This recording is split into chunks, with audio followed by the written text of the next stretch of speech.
Civilization VII introduces the Commander, which is a fantastic unit that you have to level up instead of leveling up troops.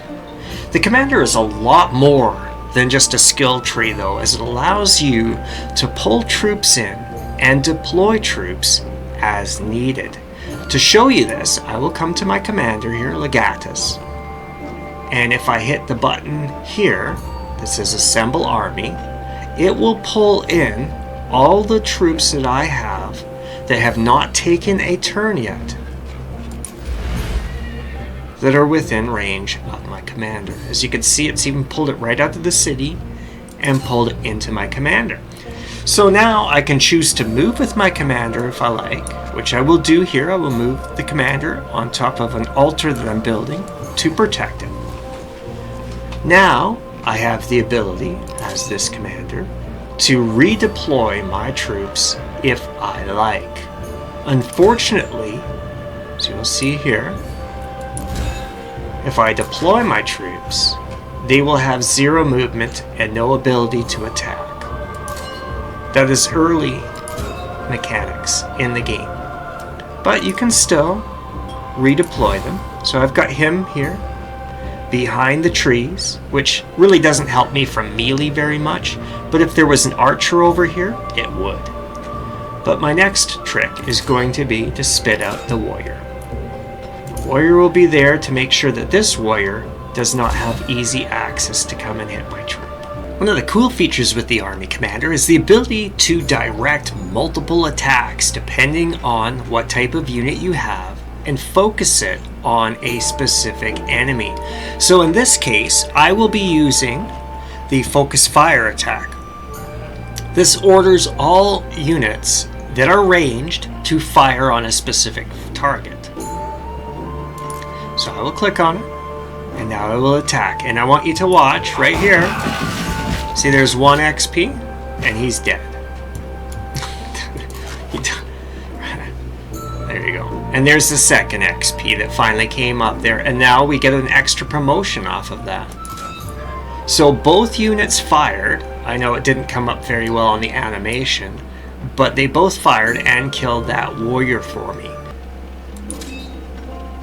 So you can see here, here's the coordinated attack for all infantry and cavalry units within the command radius. All units have +2 combat strength for this attack. So there is a little bit of a bonus using this for your military. So you can see there, my warrior attacked, okay? But only 1 unit attacked, so we're only getting 1 of these XP bubbles now.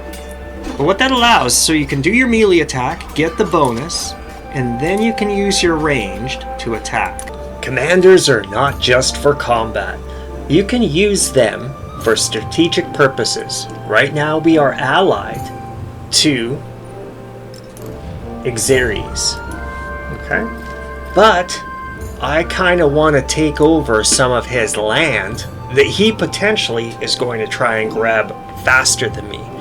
I could make a settler up here and ferry the settler all the way down to see, as my settler gets to about here, his guy popping up the river and dropping in right here to be able to take over and put his city right where he wants it, in range of good food, resources, and of course Mount Kilimanjaro. So I have another option. I can bring a settler with me, which I've done here, which would allow me to unload this settler right here, and then my settler could come up and found a city. Now when you play Rome, your commander gives you an extra perk that is incredibly amazing, and that is for every 3 levels of promotion in your promotion tree, you get the ability to set up a settlement. So I'm going to show you right now. We're going to come down here. I'm going to click on the settlement button here, and I will be able to drop it right there.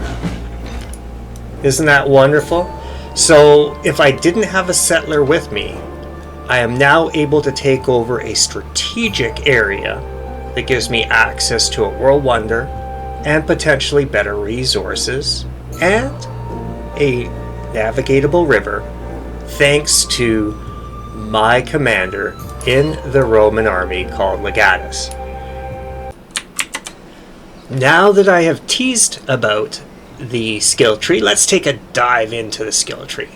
Bastion is for defense, assault is for attack. Logistics allows you to make hosting your army cheaper. You can move more troops. You can do a whole variety of things really with this, including speed up the production of the very troops that are going to be coming in to your army, as well as being able to, as you can see here, be able to send troops from cities to your commander without other people being able to see the troops faster. So that is very kind of game breaking in some ways, and I hope they change it. But that is part of the logistics tree as well. And you can see right at the bottom here, land units within command radius gain the commando ability, terrain combat bonuses are doubled, and infantry units can move and attack through cliffs.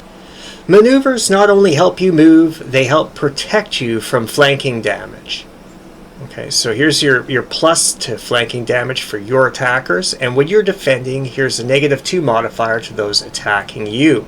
This one is absolutely fantastic with the radius for ignoring terrain movement restrictions. This allows your land units to basically assume the commander unit ability to not be impeded by rough terrain, which is fantastic when you're dealing with an enemy that has layers of bad terrain between you and the city and you have to somehow get there. This helps negate a lot of that. Okay, land units within the command radius suffer no combat penalties while attacking while embarked. So this allows you, when you're coming out of the water, to be able to attack without any penalties, and it allows you basically enter water and disembark and get out of the water pretty quick. And this really nice feature as well, the command radius applies zone of control to enemy land units. So basically locks them down from being able to zip through and everything. Of course, there are units that can ignore zone of command, so you zone of control, so you do have to watch out for that. Leadership. I'm tossed up as to whether or not this is a good idea to take this progression in the first era. But it might have implications for player versus player, so I'm going to show that to you right now. So the first one is Zeal. It says 5% to all yields in a settlement when this commander is stationed on a district. The problem with that is, in the first era, even if you do, like I do, a one city challenge kind of idea where everything else is a town, your yields are still not high enough where 5% gives you any bonus. So it's basically throwing away a promotion at that point. But if you come down to the second one, this is what gets me thinking about in the hot seat kind of idea, that there might be something to this. This allows you, with your commander, to be able to upgrade troops as though you're in a city that's friendly to you. So if you're going from, say, a slinger to an archer, or from a warrior to a swordsman, you're able to do this outside of friendly territory. And not only that, if you've taken a bit of damage along the way, you're actually getting a 10 hit point heal, which isn't too great, but it is a heal nonetheless. So you're getting stronger, and you're getting some health out of it on the road. This kind of gives you that forward momentum of Alexander the Great, where you keep moving forward and you don't really have to stop, and you can upgrade along the way and learn as you go. So for me, this has kind of maybe a dual purpose down the road for player versus player, where you would greatly benefit from being able to upgrade certain troop types. Over here you see 10 combat strength for your commander itself, which is excellent because commanders are flimsy, so any little extra damage might help you with that AoE damage from fire archers. The next one here is the reduced commander time for the recovery if the commander wipes out. Over here is your combat strength bonuses for either using your focused fire for range or for using your combat ability that I showed you earlier as well, for coordinated attacks among your melee and horsemen. The Fleet Commander. This does not transport troops. The Fleet Commander transports ships. So if you take a look, you've got different types of skill tree for the Fleet Commander, very much similar to what you would see in the Army Commander, except this is specifically focused for naval combat and for, the naval scenario. See, one movement for naval units within the command radius, one command radius range. It very much looks similar to the Army one. So I'm not going to go over all of this for you, but you can all take a look and see the similarities that you would expect in the Fleet Commander that were in the Army Commander. Air Commander abilities differentiate from the Naval and from the Army Commanders in a few ways. First, you will notice there are only 3 skill trees that are much smaller in the Aerodrome Commander. One is for tackling air-to-air combats and defending from attacks on the aerodrome. The next would be for offensive-minded attacking. Okay, so this is for attacking ground units and for things on the ground. You can see here, saturation is for using the carpet bomb command ability for bombers. So, in other words, they all swing, and just like you would have seen in the Army Command when it's telling the ranged attack units to attack a specific thing, this is much farther. So this is attacking something at a bombing range. And then this one is incredibly important. Obliteration allows packed bombers to gain the splash ability. This is an AoE type damage that is being done to adjacent targets from the initial target that you're hitting. So this allows you to hit, say, naval targets that are in a fleet, or army targets that are already dispersed and are, say, laying siege to a city. This greatly allows you a lot more damage against a lot more units. It's absolutely fantastic. Then we come over to the logistics that allows 10 combat strength for the aerodrome when defending, plus 2 more units, which is great, especially when you're coordinating it up with these types of attacks. So you can see with the last of the logistics here, it allows 3 combat strength for packed air units when attacking an enemy unit that is adjacent to friendly military units. Okay, so think of it as your friendly military units are calling in an airstrike, and you're able to provide that to them at a professional elite level, which gives even better combat strength because you've got eyes directly on the ground saying where to hit. So you can see down here, you got 5 combat strength for packed air units from this district. 2 movements for packed air units, which is very nice if you need to just extend the range because the front of the war has moved. And of course, units heal 10% after attacking, which is great if they've taken damage from air defenses. Not to be outdone, the aircraft carrier has its own commander built in. So this is your floating air base, folks, and take a look.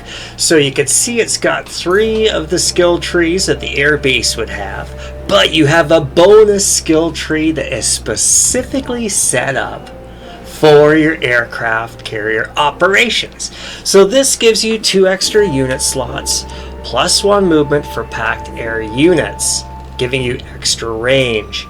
Then you have all units within 3 tiles are revealed, plus 5 combat for packed air units against stealth units. So this is giving you the ability to start seeing things that you otherwise would not see, which is incredibly important when you're dealing with attack submarines, stealth fighters, all kinds of fun things.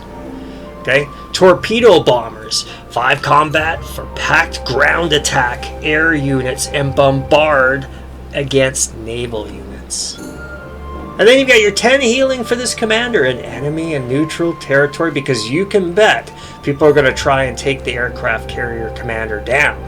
So you're going to want to beef up on that. It's probably going to be one of the more important skill trees. And I'm betting there's going to be a lot of super carrier and a lot of raid combinations that are going to be marrying up.